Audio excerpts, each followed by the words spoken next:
Hello and welcome. My name is Evgeny Rusakov and you're watching TVP World, interview from Vilnius. On the 21st of June, famous Belarusian oppositionist Sergei Tikhanovsky and other 13 political prisoners were released from prison. And even though that's a good news, the situation in general stays tragic. There's more than 1,100 political prisoners in Belarus that are detained. To discuss this issue, we are joined today by the human rights defender from Center Viasna, Kanstantsin Staradubets. Konstantin, thank you for coming. Glad to see you with us here today, sir. Thank you for having me, Evgeny. Konstantin, before we start our interview, I would like to pay attention your T-shirt. I see some familiar faces. What's this? Yeah, this is to remind everyone about my colleagues of Viasna in prison. There are four people. Ales Beliatsky, Nobel Peace Prize laureate, Marfa Rabkova, Vladimir Lapkovich, and Valentin Stefanovich. They're still in prison, sentenced to many years. I'm wearing this T-shirt to remember and to remind other people. To show your position. Right. Brilliant, brilliant. Okay, since we know about your position, let's go on with the interview. So, this recent Sergei Tikhanovsky and 13 other political prisoners released from prison. What's your take on this? Well, it's definitely the major political event of the year, at least. Because Sergei Tikhanovsky is Lukashenko's one of the key political rivals of 5 years ago. And it shows that Lukashenko is ready to release top prisoners. You think so? Yeah, because that's what we saw. I mean, Tikhanovsky is a top prisoner, probably one of the 5 top. Together with Maria Kolesnikova, Nikolai Statkevich, Viktor Babarika, Ales Beliatsky probably. Sure. And he released him, and we didn't see any apparent rewards for that. That means that he is not only ready to release top prisoners, but not to receive immediate rewards or gifts. Well, let's talk about some issues that may have stayed in the shadow of the whole, Sergei Tikhanovsky's release. What is the human rights situation in Belarus at this specific moment? Well, in a nutshell, it is still very critical. We still document literally daily arrests, political trials. People go into prisons for many years, in many cases. There is still a lot, like you said, a lot of political prisoners in detention. As far as I remember, it's 1,160. Yeah, closer to 1,200. And this number is still high and stable. And that's what you know of? That's right. Yeah, we don't know all of them. That's for sure, and that is one of the things that I was going to say, that we don't know the entire scale of repression, specifically because the authorities do everything they can to hide the actual scale of this repression. Are they, by the way, successful in hiding those details? Yeah, unfortunately they are. We human rights defenders cannot provide accurate numbers anymore on some very crucial factors that illustrate the amount, the scale, and the diversity of repression. Since when?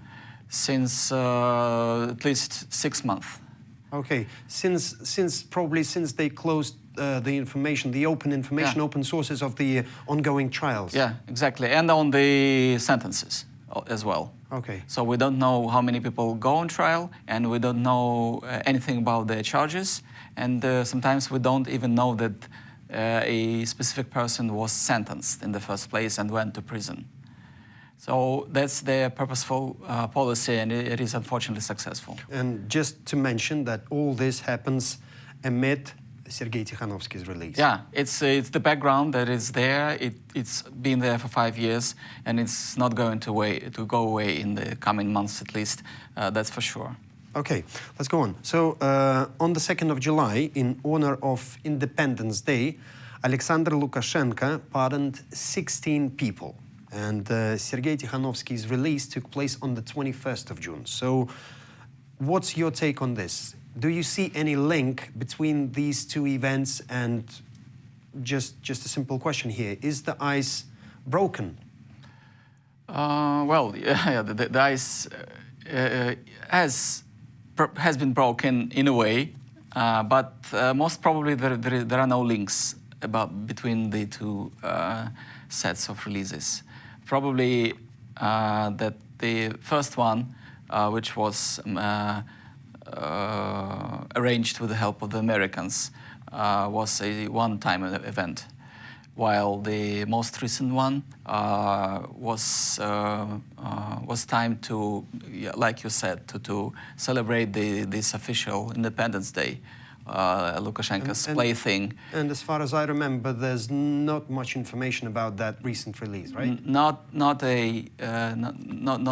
Just, I mean, we don't know a single name. How likely is this to happen again? It's hard to say, but I think it is going to continue. You think or you hope? I hope, and I both think and I hope. Of course, hope is what we rely on. We want to see as many people released as possible.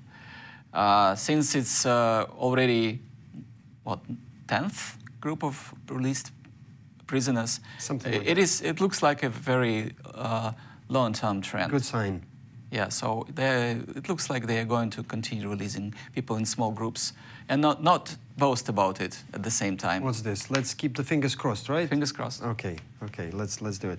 Again, regarding those released people. So according to Viasna article, after being released from Belarusian prisons, political prisoners more and more often find themselves not at home but abroad. And thus 8 political prisoners without a second citizenship were deported from the country. So on one hand, we have people released from prisons, from jails, but on the other, we have forced deportation. So how would you comment on this? Yeah, thank you for looking at this issue from that angle, because that's exactly the angle that we have been trying to promote. This is forced deportation, by all means. And this is a crime against humanity under the international criminal law. And that's because people do not choose to leave Belarus. They are actually expelled by force without their consent. That's forced deportation. That's a crime punishable under the international criminal law, and it allows potentially for the International Criminal Court to admit this type of case for investigation, despite despite the court having no jurisdiction over Belarus. That's our hope, that the ICC prosecutor's office will initiate an investigation into this forced deportation cases of people deported to the neighboring countries, including Lithuania and Poland, and persecuted in the territory of those countries. Since I've read that article, the main idea is that the regime is just literally trying to get rid of the unwanted people. Yeah, it looks like they don't want disloyal people in their territory, because it's not only about having someone who will probably not change their mind about the government and continue thinking their enemy thoughts in their enemy heads, but also because these people have to fit into this society which is totalitarian and Sure. repressive, and they just do not fit, they don't belong there. So yeah, it looks like it's a purposeful policy of the government to let those people go, and if they don't want to go, they will actually put them in a minibus and give them a lift. Another topic, and the question itself might look like it's a bit out of the topic, but since we're talking about human rights situation in Belarus, I guess it's the right moment to mention this topic as well. Not so long ago, a conference, Women in Prison, Invisible Pain of the Penitentiary System of Belarus, was held in Vilnius. So could you please briefly shed some more light on this specific event? What was it about? Yeah, it's a very important event. not only because Viasna provided a very important, significant, I would say, input in terms of expertise. It is organized by our partner organization called Physicians for Truth and Justice. That's a group of doctors, medical professionals, focusing on the unbearable conditions of women. Of not only women, they work on all categories of people, but this specific event and the series of reviews and the reports that they produced focus on the plight of women in detention, which is a very serious topic, sometimes overlooked and underestimated by all actors involved. The main thing about it is that women are in particular danger when in prison. Belarus has one of the highest rates of women in prisons in Europe. It's over 10%. For comparison, Lithuania has under 5% and Poland just over 5%, twice as many. So,